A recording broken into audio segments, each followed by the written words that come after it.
เช็คว่าเหลือ1 2 3 4ที่จบไปก็เป็นเสียงเพลงสดๆผ่านหน้าตู้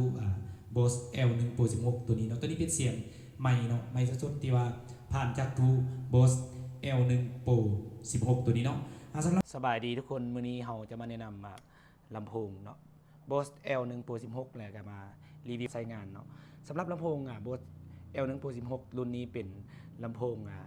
Boseระดับที่ว่าเสียงที่ว่าแห้งเนาะเป็นลำโพงรหัส L1 Pro 16สำหรับลำโพงรุ่นนี้เหมาะกับการ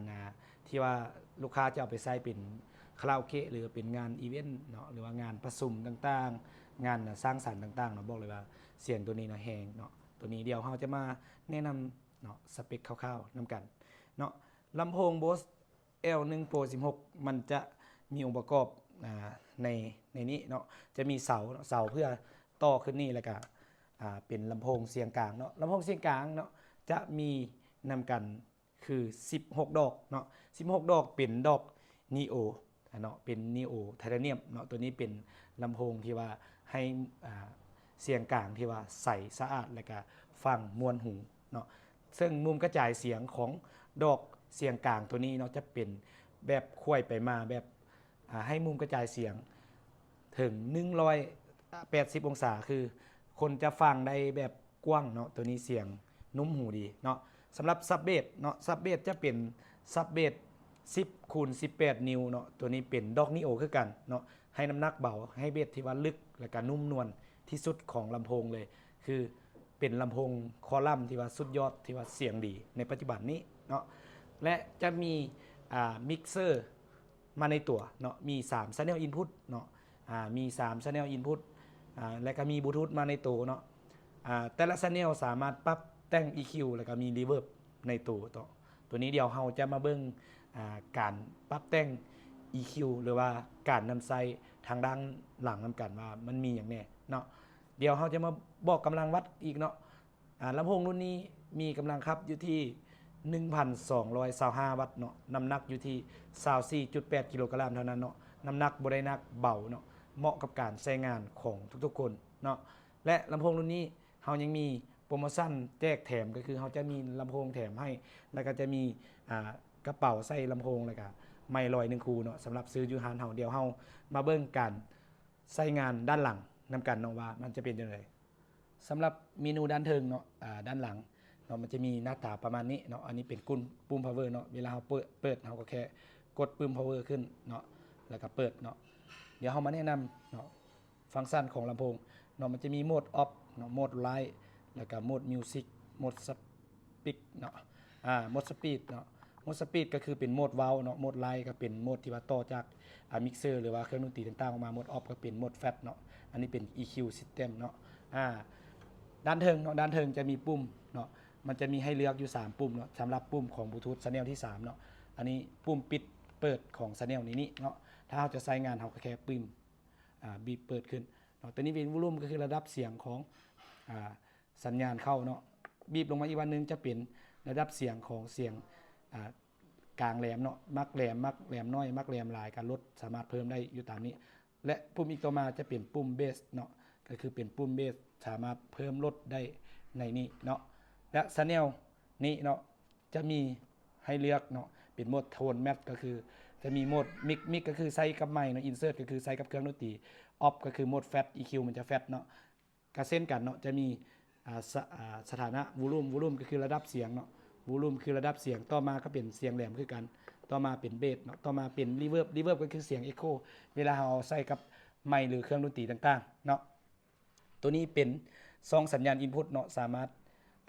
เสียบเนาะแจ็คโมโนแล้วก็แจ็ค XLR ได้เนาะตัวนี้เป็นคอมโบแจ็คเนาะและปุ่มตัวนี้เป็นไฟแพนทอมก็เป็นไฟที่ว่าเราเอาใส่กับไมค์เนาะคอนเดนเซอร์อีกอย่างต่างๆที่ว่าต้องการไฟไปเลี้ยงเนาะเราสามารถเปิดปุ่มนี้แล้วก็สามารถเสียบกับไมค์ประเภทนั้นได้เนาะตัวนี้เป็น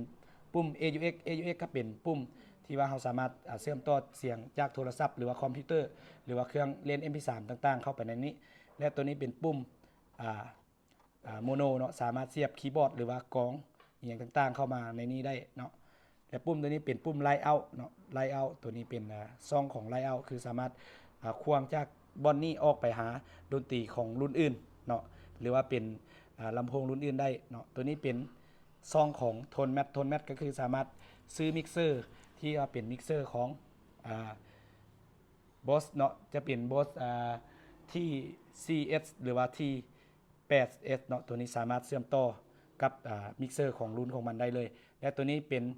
ซอง Type C คือสาวเอาไว้มาอัปเดตฟังก์ชันหรือเวอร์ชันต่างๆที่ว่าบอสเขาเจ้าให้มาอัปเดตมาเนาะตัวนี้เป็นเสียงที่ว่าให้เฮาไปอัปเดตเสียงหรือว่าเวอร์ชันต่างๆเนาะเดี๋ยวเฮาจะมาแนะนำวิธีประกอบแล้วก็ฟังเสียงตัวจริงนำกันว่าเสียงมันจะเป็นยังไงเดี๋ยวเฮามาถึงขั้นตอนประกอบนำกันว่าลำโพงรุ่นนี้จะสามารถประกอบแบบใดแล้วก็ง่ายใดสำใดเนาะบอกเลยว่าง่ายเนาะเฮาแค่เอาทอนนี้เนาะมาเชื่อมต่อใส่บนนี้หรือว่าบ่ใส่ก็ได้เด้อตัวนี้บ่ใส่ก็ได้เฮาสามารถเชื่อมต่อทอนที่มีดอกลำโพงได้เลยเนาะเดี๋ยวเฮาจะมาเอาทอนนี้มาต่อเลยก็ได้เนาะถ้าว่าเฮาเปลี่ยนสถานที่ที่ว่าต่ำหรือว่าคับแคบเฮาสามารถต่อตัวนี้เลยโดยที่ว่าบ่ใส่เสาเนาะเดี๋ยวเฮาจะต่อแบบใส่เสาเนาะเพื่อให้เป็นตัวอย่างให้ทุกคนเนาะเฮาจะเปิดเสียงสดๆให้ฟังเนาะ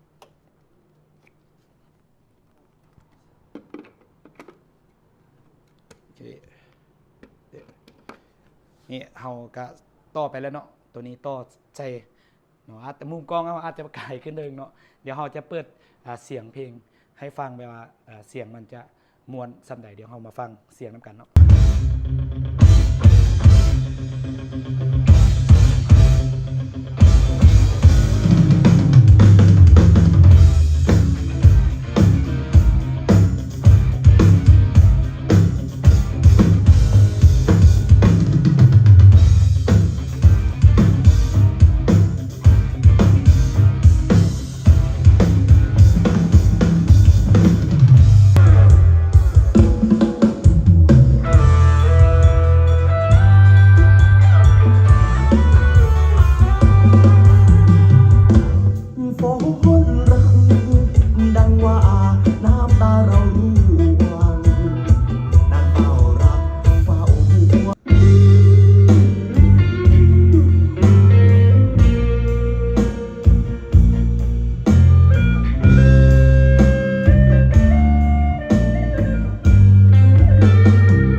เช็คว่าเหลือ1 2 3 4จากนั้นที่จบไปก็เป็นเสียงเพลงสดๆผ่านหน้าตู้Bose L1 Pro 16ตัวนี้เนาะตัวนี้เป็นเสียงใหม่เนาะใหม่สดๆที่ว่าผ่านจากตู้ Bose L1 Pro 16ตัวนี้เนาะสำหรับท่านใดสนใจสามารถเข้ามาเบิ่งที่ฮานเฮาได้เนาะฮานเฮาตั้งอยู่บ้านพลพะเนานครหลวงจันทร์หรือว่าโทรมาที่เบอร์เนาะ999 84 889เนาะPSV Center Sound เนาะยินดีรับใช้ยินดีให้บริการหรือว่าให้คำปรึกษาเนาะแนะนำและก็สอนวิธีนำใส่ลำโพงทุกรุ่นที่ว่าซื้อจากฮานเฮามีหลายรุ่นหลายแบรนด์หลายยี่ห้ออีหลีเนาะลำโพงเป็นร้อยรุ่นเลยนะลูกค้าสามารถเข้ามาเบิ่งในโชว์รูมของพวกเราได้เนาะโชว์รูมของเราตั้งอยู่ที่บ้านพลพะเนานครหลวงจันทร์เนาะแถวโรงเรียนทฤษฎีการเมืองตำรวจหรือว่าโลโก้ซุสกะเนาะซินดันกะเลเข้ามาทางเส้นนี้เลยจะเห็นเนาะฮานเฮาอยู่ที่ทางเบื้องซ้ายมือเนาะขอขอบใจทุกคนที่เข้ามาเบิ่งกันแล้วกันเนาะขอขอบใจเด้อบ๊ายบาย